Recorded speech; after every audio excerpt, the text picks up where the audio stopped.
We're on set for the project Can't Heal What You Don't Reveal. You hear that title, what comes to you? Can't heal what you don't reveal. That sounds like a lot of trauma. With that certain slogan, like there's certain things that you can't really heal from. When I hear you can't heal what you don't reveal, what comes to mind is the importance of facilitating conversations and creating safe spaces for people like us to be vulnerable. You can't heal what you don't reveal. What does that title mean to you?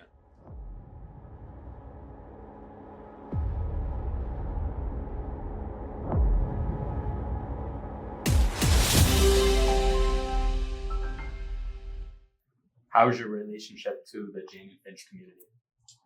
I would say it's one filled with love and hate. A love and hate situation. I would say it's like a love and hate relationship. Jane and Finch informed the person who I am today.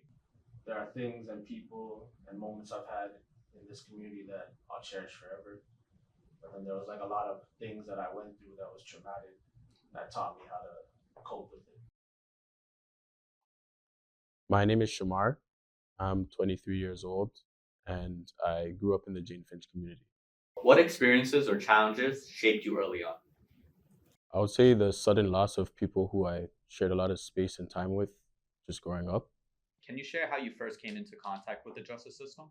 Myself and a couple of my friends, I was 17 at the time, were arrested, and that was my introduction to the justice system. What were your thoughts or emotions when you first had this encounter? Definitely that of anxiety, fear, thinking that it was all over for me.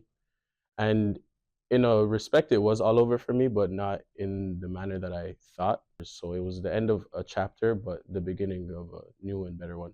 A quote that just growing up in my community that I heard often is "this too shall pass." So it even can be applied to the highs in life. Like you just never want to get too caught up in the highs or the lows. Just keep a level head and just remain steadfast in continuing on your journey. And it's actually what primarily it was a key guiding principle of conduct for me in creating my brand, which is called Bliss. Black Life is So Sweet. Whether it's philanthropy through clothing or through creativity, it's a reminder of your truest potential.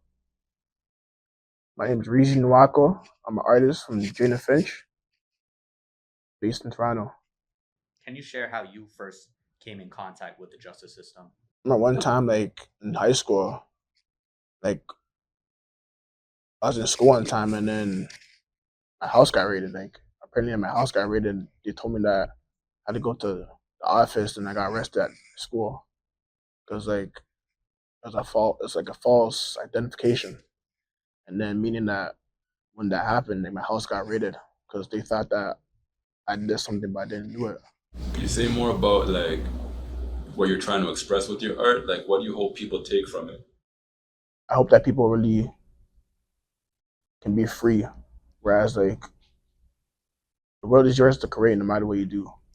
When you mention aspects of the community that you disliked, what were things that you would like to be changed? I'll say this thing though. Again, everyone in Jane and Finch has like a heart and also talent. Whereas like for me, like art is my talent. And then I really express it through the pain that I went to and the people I lost. My name is Raj. I was born in the Jane and Finch community, and my background is Indian. Can you share how you first came into contact with the justice system?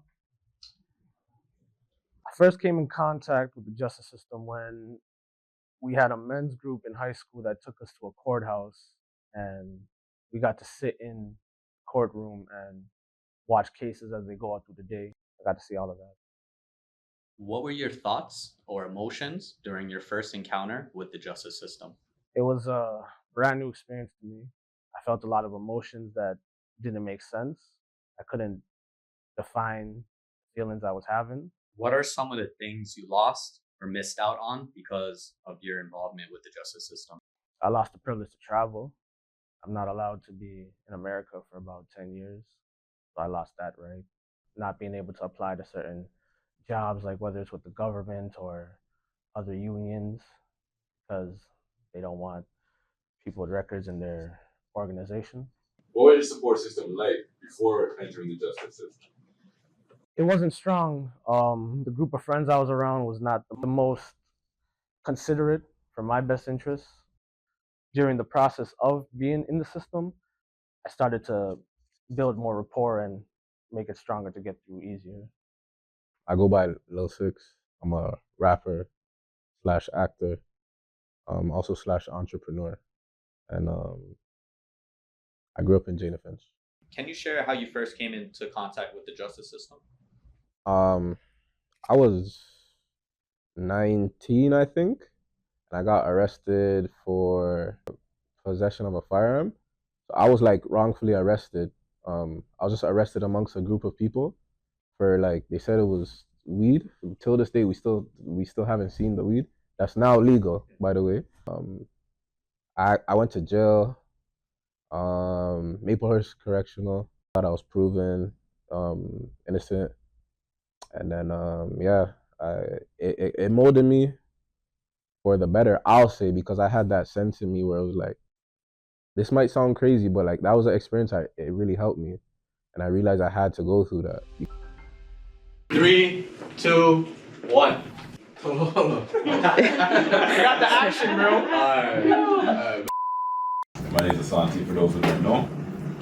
I'm here today on behalf of Unsinkable, which is a mental health organization, and what we do is we tell lived experience stories to support other people on their mental health journey. For me, what I'm interested in is like, why did you even sign up to this? Like, why did you want to tell your story? For me, because I come from the Jane and Finch community and I see like what it's done for all of us coming up and the hardships, I just wanted to join this program and express some of the things I've been through, could give some insight on some of the youth coming up on how to direct their life. Me personally, I think it's very important to tell your story to the next generation so they can kind of understand the perspective of people who have walked the same path as them, that have kind of fought similar battles to them. I'm not going to say hearing for people that have succeeded, but people that have kind of understand what it takes to fight the same fight as them. For real, you know, and Six, you were saying something about like voices being silenced. When you say voices being silenced, like who's silencing them? On a surface level, one could say we're being silenced by like societal standards. Can you say more about that? By that I mean, so basically I feel like growing up in areas like Jane and Finch, like with the expectations set so low for us, sometimes it's like when you try to overachieve, when you try to step out of the kind of standards set for you, people almost look at you like you're crazy. So I feel like in a sense that is a silencer in itself. Yeah, it's a wrap.